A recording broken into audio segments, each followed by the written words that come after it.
Hello మామ! అందరూ ఎలా ఉన్నారు? ఇప్పుడైతే నేనొచ్చేసాను బొల్లారంలో ఉన్న పూరి జగన్నాథ్ టెంపుల్‌కి. వీకెండ్ ఏదైనా టెంపుల్ ప్లాన్ చేస్తున్నారా? అలా అయితే డైరెక్ట్‌గా బొల్లారంలో ఉన్న పూరి జగన్నాథ్ టెంపుల్‌కైతే వచ్చేయండి. టెంపుల్ చాలా అంటే చాలా బావుంది. పార్కింగ్ ప్లేస్ కూడా చాలా పెద్దది.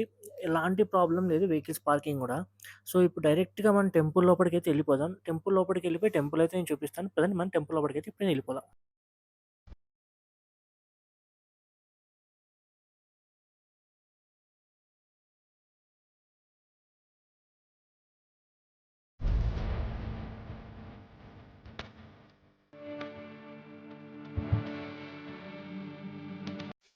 మనం టెంపుల్ ఎంట్రన్స్‌లో అయితే ఉన్నాము. ఇప్పుడు టెంపుల్ లోపటికైతే ఎళ్ళిపోదాం పదండి. మనం టెంపుల్‌లోకి ఎంట్రీ అవ్వంగానే మనకి డైరెక్ట్‌గా పూరి జగన్నాథ్ టెంపుల్ అయితే ఉంటుంది. సో, టెంపుల్ అయితే పూర్తిగా చూపిస్తాను. చాలా అంటే చాలా బావుంటుంది. మనకు పూరి జగన్నాథ్‌తో పాటు ఇంకా ఆలయాలు గూడా ఉన్నాయి. అవి గూడా చూపిస్తాం. మనం ఫస్ట్ అయితే డైరెక్ట్‌గా ఎళ్లి పూరి జగన్నాథుని దర్శనం అయితే చేసుకుందాం పదండి. ఇక్కడ ఒక ప్రత్యేకత గూడా ఉంది. ఈవినింగ్ 6కి ఇక్కడ హారతి అయితే ఇస్తారు. అది గూడా ట్రై చేస్తాను మీకు చూపించడానికి.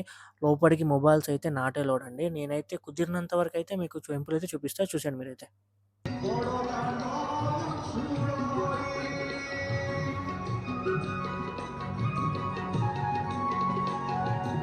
పూరి జగన్నాథ్ దర్శనం చేసుకున్న తర్వాత మనకిక్కడే అన్నీ దొరుకుతాయి. పూజా సామాగ్రి మొత్తం ఇక్కడే ఉంటుంది మనకి. సో, ఎలాంటి ప్రాబ్లమ్ అయితే లేదు.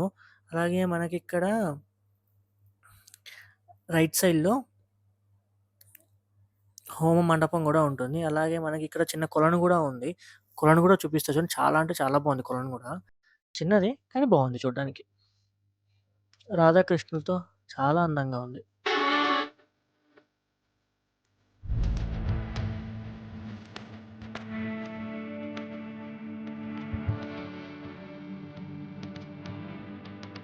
ఇప్పుడు మనం మిగతా టెంపుల్స్‌ని గూడా దర్శించుకుందాం పదండి.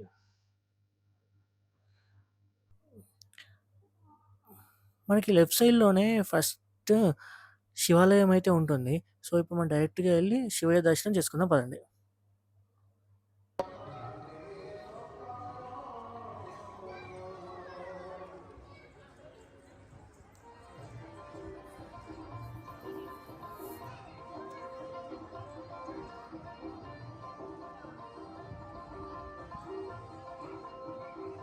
ఓం నమః శివాయ. ఇప్పుడు మనం శివయ్య దర్శనం చేసుకున్న తర్వాత శివయ్య టెంపుల్ ఎదురుగానే మనకి గణపతి టెంపుల్ గూడా ఉంటుంది. సో, దాన్ని గూడా దర్శనం చేసుకుందాం పదండి.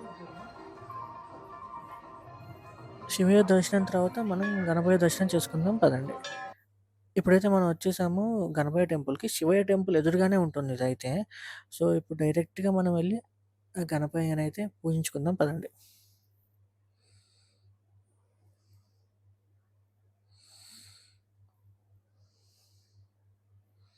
టెంపుల్స్ అయితే చాలా అంటే చాలా బాగున్నాయి.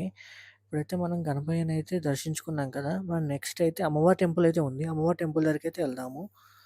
హ్మ్. సో, ఈ టెంపుల్స్ అన్నీ దగ్గరలోనే ఉంటాయి. చాలా అంటే చాలా బావుంటాయి టెంపుల్స్. ఇప్పుడైతే మనం భీమిలాదేవి అమ్మవారి టెంపుల్‌కైతే వచ్చేసాము. టెంపుల్ గూడా చూపిస్తా చూడండి. చాలా అంటే చాలా బావుంటుంది. అమ్మవారిని దర్శనం చేసుకొని నెక్స్ట్ కామాక్షి అమ్మవారి టెంపుల్ దగ్గరికైతే వెళ్దాము.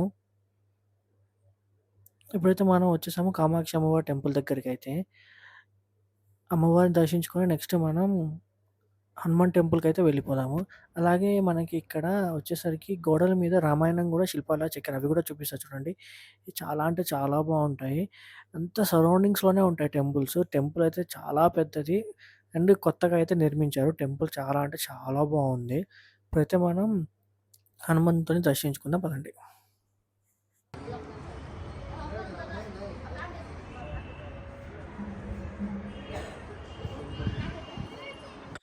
టెంపుల్ అయితే చూసారు గదా! టెంపుల్ చాలా అంటే చాలా బావుంది. ఇప్పుడు నెక్స్ట్ 6 కైతే హారతి అయితే స్టార్ట్ అవుతుంది. హారతి గూడా అయితే చూసి చూపిస్తా మీకైతే. ఇప్పుడు మీకు టెంపుల్ ఫుల్ వ్యూ చూపిస్తా చూడండి. చాలా అంటే చాలా బావుంటుంది టెంపుల్. సో, ఫుల్ వ్యూ చూపించిన తర్వాత అలాగే హారతి కూడా స్టార్ట్ అవుతుంది. సో, డైరెక్ట్ హారతికెళ్ళిపోయి నాకు కుదిరినంత వరకైతే వీడియో అయితే రికార్డ్ చేసి చూపించడానికైతే నేను ట్రై చేస్తాను.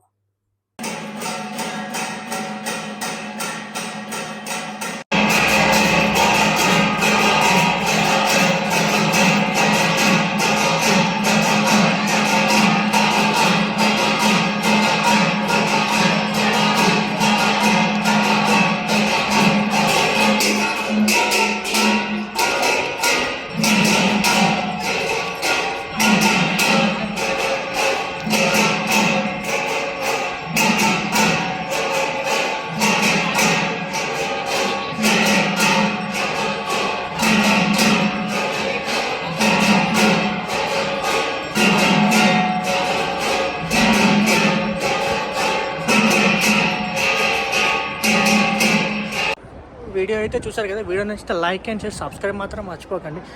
మీరు కొంచెం సపోర్ట్ చేస్తే ఇలాంటి వీడియోస్ని చాలా అయితే చేయడానికి అయితే ట్రై చేస్తాను. ప్లీజ్ మీరు సపోర్ట్ చేయండి. ఉంటామని నెక్స్ట్ వీడియో మళ్ళీ కలుసుకుందాం. జై శ్రీరామ్.